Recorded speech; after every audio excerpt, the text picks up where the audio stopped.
You see the title of the video, your girl is back again with another story time. If you're to my channel, hey girl, hey. And if you're a returning subscriber, I don't have to say anything because you know what's up, I know what's up, we know what's up, and that's no way. That's on way. That's on period and very head of the lamb. As y'all can see by the title of the video, today we're gonna be starting the Ghetto Uber series. Y'all been wanting these videos, so today's that day. But before we get into this video, let's go ahead and shout out today's sponsor because they keeping your girl together. The apartment upgrades. Baby, the home decor, they take.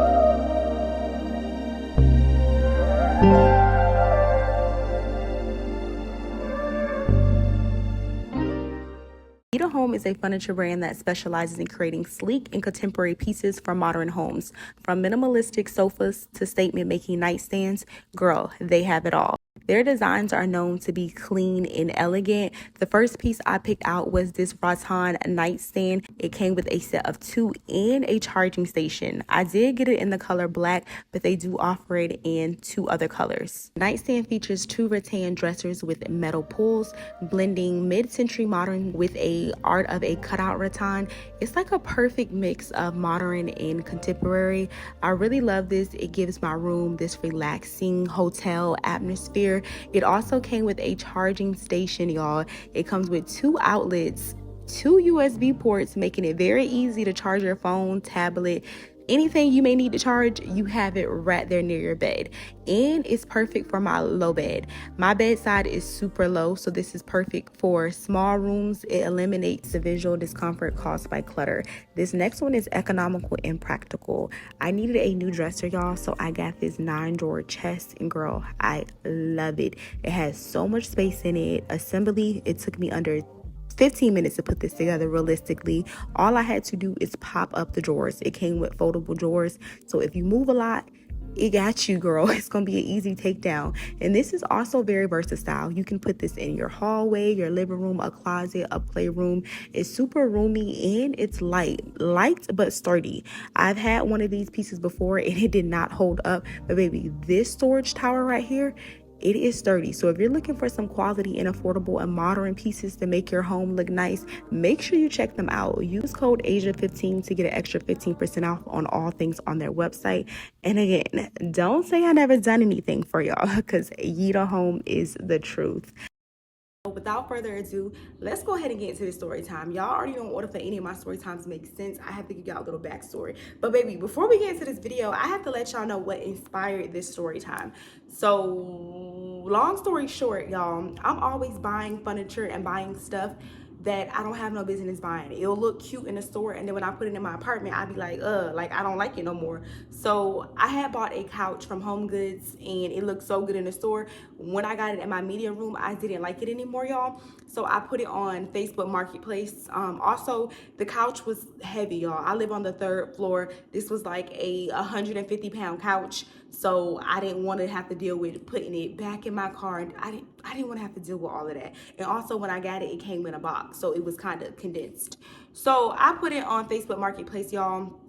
And this guy, we just gonna call his name is Steve Jacobs. Yeah, you need to be exposed because you nasty. But anyway, Steve wrote me on Facebook and he was like, hey, can I get the couch for $50? Mind you, the price of the couch, I put that it was $150, and you come back with a crackhead price, $50. So he asked me if I could give it to him for $50. I told him no. The best that I could do is $100. It's a new couch. Like, I literally just got it from the store. I just want somebody to come pick it up. So he writes me back and he was just like, all right, how far do you live? Like, I just want to see if it's worth coming to get it because I live all the way in Katy. If y'all don't know, Katy, Texas is like 30 minutes from Houston. It's like where I stay at. So I told him it was 30 minutes. Like, typically when I'm selling stuff on Facebook, y'all, I always give people my address, but something about his message, like, you just tried to get it for $50. So something about his message, something just told me not to give him my address, but I typically do give him my address when I'm selling stuff on Facebook, y'all, because of course they have to come pick it up. So I was just like, oh, I live 30 minutes from there. He's kind of persistent. He was just like, let me see the address because I live further out. Katy is about an hour from this area. I basically told him the area that I live in. After that, y'all, I didn't write him back or whatever. I get back on Facebook And this man, he writes me and he was just like, you're very beautiful. I would love to take you out on a date. I'm really interested in you. I'm currently intentionally dating right now, and you look like everything I want in a woman. Mind you, this is all from Facebook, y'all. So he's creeping and looking at my Facebook profile. And of course he got blocked. I didn't write him back. But it's crazy because I was literally just about to get this man my address, and he's talking about he interested in dating me. I was about to let him come to my apartment to pick up a couch, and he's talking about he's interested in dating me. Like, I don't know, y'all. That's crazy. But that situation just reminded me of this story time because something similar happened. But anyway, also, in order, if y'all want this series to be rolling, make sure y'all get the video to 2K likes, and I'm going to post the next ghetto series. So let's go ahead and take it back. This happened all the way back. Dang. This happened all the way back in, I want to say, like 2016. I was a ghetto Uber driver, and I also was a ghetto Uber passenger, y'all. And if you new here and you don't know what ghetto Uber is, it's basically like unauthorized, you don't have to get a background check. We literally just saying that we doing rides. It's an app called GroupMe, and people would literally, they still do this now because I still get notifications. I'm gonna post the group screenshot so y'all can kind of get an idea of what it is. But basically, people, if you got a car, you got a job in Tallahassee. I don't know if they do this everywhere. Y'all can let me know. But in Tallahassee, it's a college thing. Literally, people would just get in a car with complete strangers, no background checks, no real names, no real pictures. You don't know who coming to pick you up. It's kind of crazy and wild that this was even a thing, like that I did this, but kids are still doing it. It's super dangerous, y'all, but I did this because I couldn't afford real Uber at the time. So I was doing the ghetto Uber. So that's why I did it. And I also was a ghetto Uber driver. So back then, I think this was my sophomore year in college, and at the time I had just totaled my first car, and I had a job all the way on the other side of town. My job was like past I-10, and at the time I lived on the south side, so it was about 20 to 25 minutes with traffic away. And I'm in this university. The group is called University Rides. So I'm in there, and I used to have to go to work early. Like, my shift started at like, I think 7 o'clock, but I used to have to call my ride, like schedule my ride at like 6 a.m. At 6 a.m., nobody is up at that time. You don't really know if you're gonna get a ride. Like, somebody will tell you they coming to pick you up at 6 a.m., but baby, they probably not coming to get you. Like, it's a gamble, y'all. It's ghetto Uber. Like, you don't know if you're gonna get picked up. You don't know where you're gonna end up at the end of this ride. And this is my first time when I really realized, like, dang, this is dangerous. But I kept doing it, y'all. So this particular day, it's 6 a.m. I have an alarm set because I'm trying to find a ride. It's hard to find rides at that time. And the demand at that time was way higher. Like, you'll see a whole bunch of messages in the group chat saying, who's up, who's doing rides, who's doing rides. And that might be like one or two drivers saying, I'm doing rides. So the demand was high.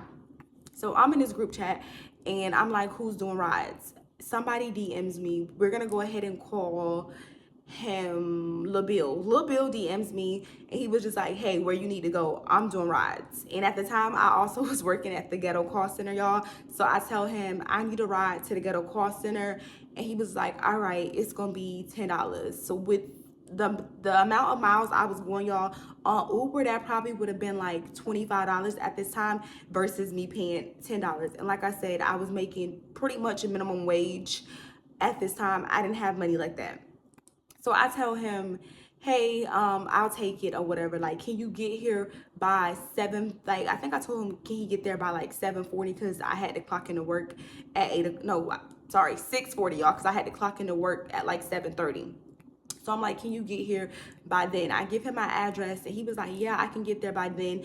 I also take Zelle and Cash App. I told him I don't use Zelle, but I got Cash App. He's like, all right, bet. I'm going to be there in like 5 minutes. So I'm getting ready or whatever. I'm getting ready for work.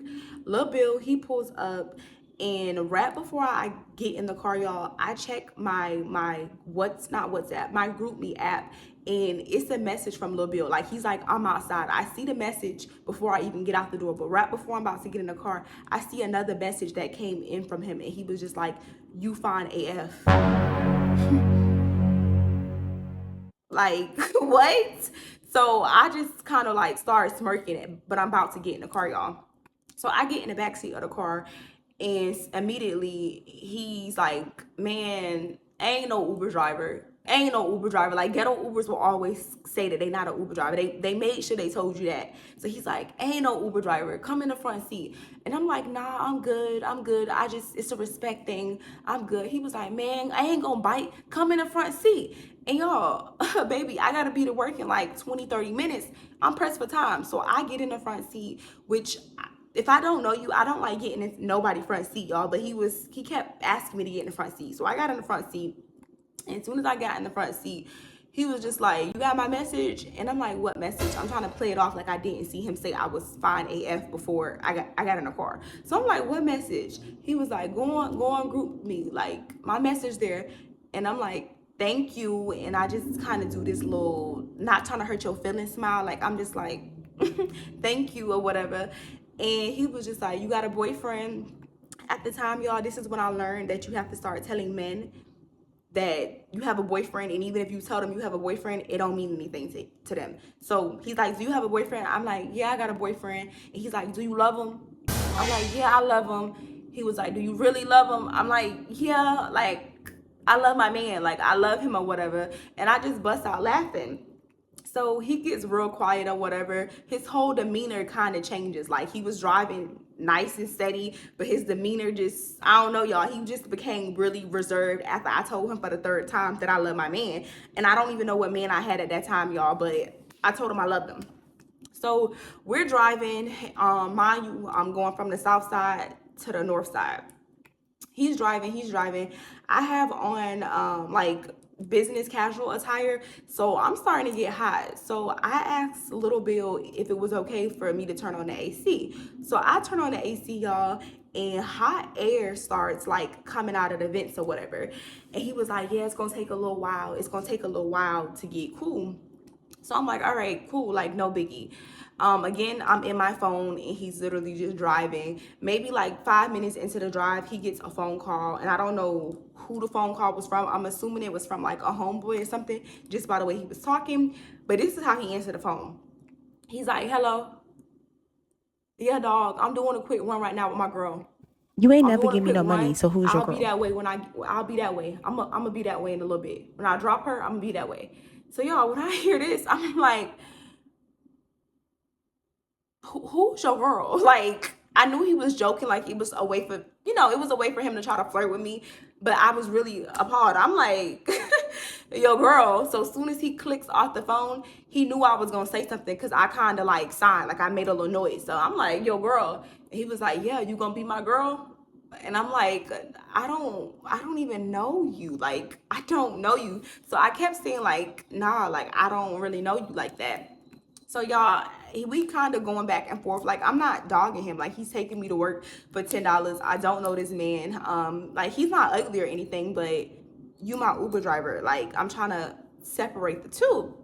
So the whole time while we driving, y'all, the man is like, he not even like, I'm low-key scared because he not even paying attention to the road. He keep trying to look me up and down. Mind you, I got on a turtleneck. I got a button up turtleneck on. Like, what are you doing? Like, he keeps trying to like, this is how he's driving. And he's also one of those guys that like to drive with the seat, y'all. The back, the seat, the front, the steering wheel is right here. The seat is all the way back. And then on top of him driving like that, he looking at me. He like looking me up and down while he driving or whatever. And the whole time I kept telling him, I'm like, pay attention to the road, pay attention. He like, I got this. I've been driving since I was 16. By this point, I started rolling down the window because I had already figured there was no AC. Like, there was no air. Like, he told me I could turn on the air, knowing damn well he didn't have no AC in his car.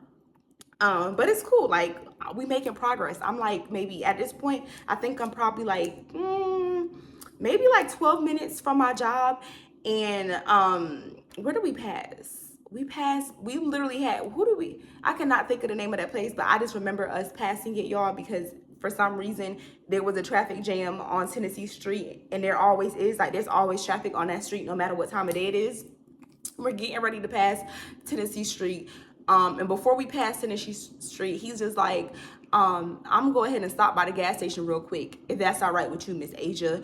And y'all know how ninjas are. The whole ride he was calling me Miss Asia, like Miss Asia was my thing or whatever.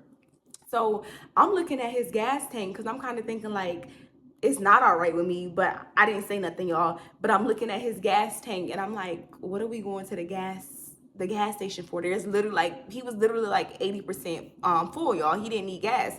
So I'm like, all right, didn't really say much. I'm like, all right. So he pulls up to the gas station and immediately, like, I don't even think we was there for, it probably was like 3 seconds that passed by. He had just put the car in park, y'all. And then somebody, at the time, I didn't know who it was. All I just seen is like two bodies, just got in a car. Like two people came from behind the car and they got in the car, and I didn't even see it. Like I looked out the mirror on the side and I seen like a shadow, and then I just hear the door shut. So immediately I turn around quick and I get out the car, and Lil Bill is looking at me. He like, girl, what's wrong with you? I'm like, you know them? He was like, yeah, that's bro and them, that's bro and them. I'm like, oh, like, don't scare me like that. I was thinking this was it. I was thinking you was about to get robbed or something, and I don't need to be in no parts because I don't even know you like that. So I'm trying to play it off, and I'm like, I'm really trying to play it off to act like I was scared, but I was telling him I was scared because I thought he was about to get robbed. But really, y'all, I thought that this was it. I thought they was about to run a a train on me. Like I thought I was about to be done because one, I don't know you, Lil Bill, and then two males get in the car. I don't know, y'all. The way the whole thing was set up, it was like I didn't even have time to process it. I just remember my heart stopped. And the first thing I did, I jumped out the car. And then when it seemed like when he was calm, I'm like, all right, he know them. But at the same time, what is going on? I don't know why, y'all, but I just thought, baby, I thought, y'all know how the movies go on Taken? I thought this was it. I done rolled the dice too many times and today was my day. That's what I was thinking. So he's like, get back in the car. Get back in the car. I'm like, I'm good. I'm good or whatever, y'all. And I'm really trying to calm down because like I said, I didn't feel comfortable. One, I didn't even know him, and then two, I didn't feel comfortable being in a car with the two other males behind me because I just didn't feel comfortable, y'all. Because like I was saying, I was thinking I was gonna be choo-choo, so I didn't feel comfortable. So basically they're doing a D transaction. If you're not new here, I'm gonna put the word on the screen. They doing one of those. He pulls out his scale, he puts it on the compartment between the two seats, y'all, and he starts measuring the stuff.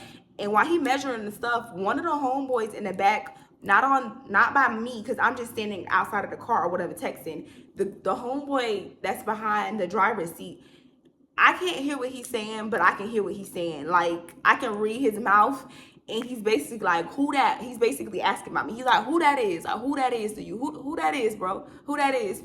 And I don't know what Lil Bill said I was, but I just started to feel really uncomfortable because when he said that, the other guy that was behind my seat, he started looking me up and down like basically he was giving him that look like that's like who that's your sister. Yes, like he was trying to figure out who I was, y'all. So I told him, I'm like, I'm about to go in the gas station. I went in the gas station. Mind you, y'all, I ain't have no money.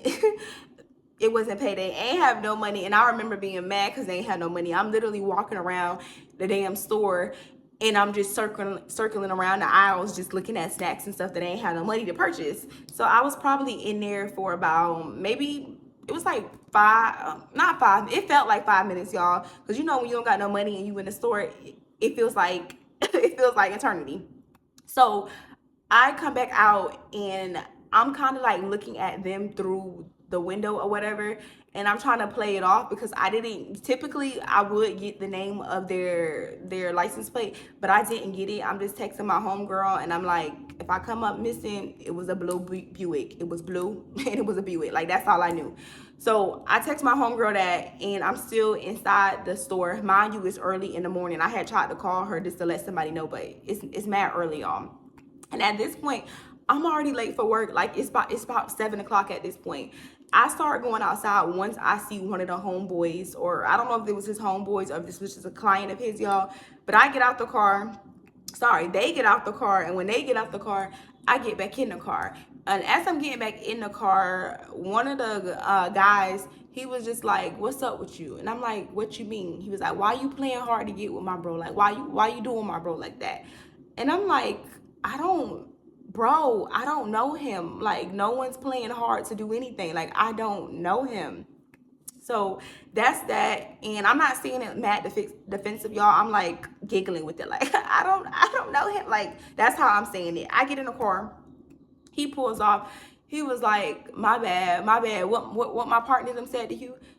I was just like, he said, why am I playing games? Like, I don't even know you or whatever. He was like, yeah, but you can get to know me. You can get, y'all already know how ninjas be. He's like, yeah, you can get to know me. And like I said, y'all, his eyes, baby, I wouldn't be surprised if this man is still here, because the way he drives is crazy. His eyes is off the road. Like, I was scared to even reply to anything that he was saying, because anytime I would say something, he would start leaning towards me and his eyes would be looking at me. Like, he would be like, you can get to know me. Yeah, you can get to know.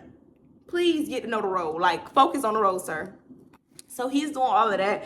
I'm not really saying much. I'm doing a little, y'all, the flirty little giggle. That's what I'm giving him. So he's driving, and right before we're about to pull up to my job, the ghetto call center, he looks at me and he was like, you know, I can take you to work every day, right? You can't. You won't. This is the last time. You're blocked. But I'm not saying any of this to him. I'm like, oh, I'm good. Like, thank you so much. I already had cashed app him, y'all, because he had texted me his cash app earlier when he first picked me up. So I already cashed up him. So I'm like, oh no, you good. I sent you your money. Did you get it? He was just like, man, I ain't gonna worry about that money. I can drop you off to work every day. This what time you go to work every day? What's your schedule? I can drop you off. And I'm just like, no, it's Gucci. Like, it's good. Like, I don't need it. Knowing damn well I needed it. That's why I was in the car with his goofy self now. And obviously that was pretty much it, y'all. I blocked him on GroupMe, so he won't even be able to see my messages or DM me if I ask for another ride. But yeah, that's part one of the Uber series of how I met Lil Bill. And Lil Bill had me thinking that I was about to be gone forever, y'all. I thought that was the day. Like, I thought that I done rolled my dice too many times, and it's the day where God picked it up. Like, that's literally what I was thinking. But again, don't forget to like, because like I said, I'm gonna drop the next one once we get to 2K likes. And I'm trying to think. I don't want to confuse y'all. In some of the ghetto Uber stories, I'm the passenger, because like I said, I totaled one car, and then my other car, I couldn't afford to get it fixed. So whenever I had a car, I would be doing ghetto Ubers to make extra money. And then when I totaled my car or couldn't afford to get my car fixed, like while my car's in the shop, I will also be taking ghetto Ubers. But this was at the very beginning. This is my sophomore year. And I was still taking them. I think by my junior year, that's when I stopped taking them. So I was taking them for about 2 years. But again, don't forget to like, comment, and subscribe, and I'll see y'all in my next video. Peace. And again, thank you for sponsoring today's video. If y'all are interested in any of the pieces that I showed y'all, make sure y'all go get it.